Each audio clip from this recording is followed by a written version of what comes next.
മോശ, യോശുവ, ഏലിയ, എലീഷ,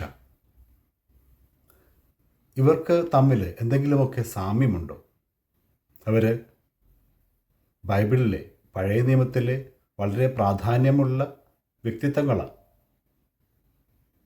ദൈവത്തിൻ്റെ സഹായത്തോടുകൂടി മനുഷ്യരെ അവരുടെ പ്രശ്നങ്ങളിൽ ശക്തിയോടെ നയിച്ചവരാണ്. ഇവർക്ക് യേശുവുമായിട്ട് എന്താണ് സാമ്യം?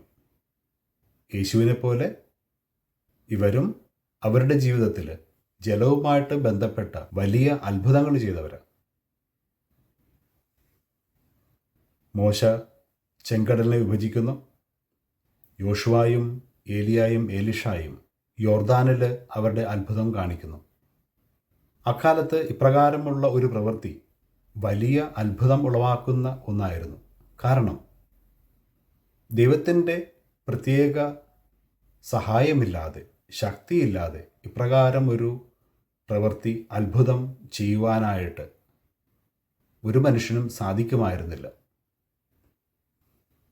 അതായത് അവരുടെ പ്രവൃത്തി വഴി അവർ കാണിക്കുന്നത് ദൈവം അവരിലൂടെ പ്രവർത്തിക്കുന്നു എന്നുള്ളതാണ്.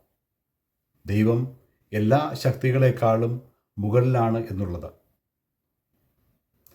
അത് നമുക്ക് മനസ്സിലാക്കാവുന്നതാണ്. കാരണം പ്രപഞ്ചത്തെ സൃഷ്ടിച്ചത് ദൈവമാണ്.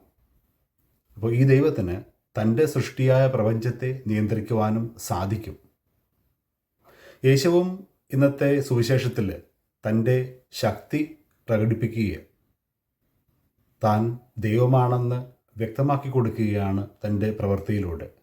ഇവിടെ ഒരു വിശ്വാസത്തിൻ്റെ പ്രശ്നം അവൻ കാണുന്നുണ്ട്.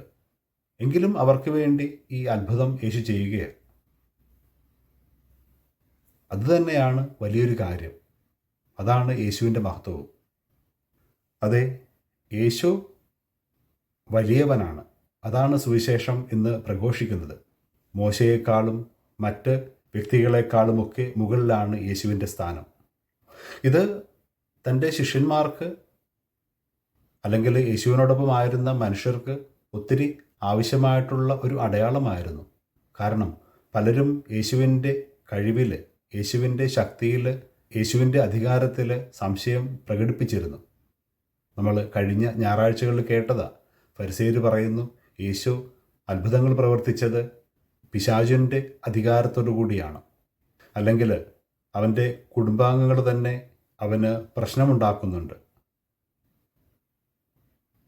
അപ്പോൾ ഇങ്ങനെയുള്ള ഒരു അവസരത്തിൽ സുവിശേഷകന് വളരെ കൃത്യമായിട്ട് പറയേണ്ടിയിരുന്നു യേശുവിൽ ദൈവികമായിട്ടുള്ള ഒരു ശക്തി ഉണ്ടെന്നുള്ളത്, യേശു ദൈവമാണെന്നുള്ളത്.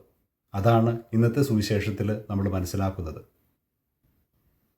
ലോകത്തിൽ ഒത്തിരി മനുഷ്യർ യേശുവിനെ ആരാധിക്കുന്നവരാണ്. യേശുവിൻ്റെ ജീവിതം പലർക്കും ഒരു ശക്തിയായിട്ട് മാറിയിട്ടുണ്ട്.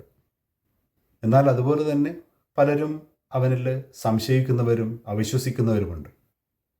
വിശ്വാസികളായിട്ടുള്ള നമുക്ക് പോലും ചിലപ്പോഴെങ്കിലും സംശയങ്ങൾ ഉണ്ടാകാറുണ്ട്.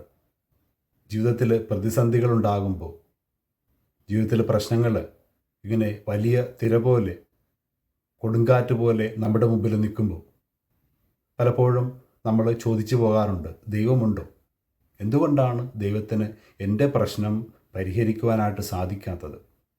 എന്തുകൊണ്ടാണ് എൻ്റെ പ്രാർത്ഥന ദൈവം കേൾക്കാത്തത്?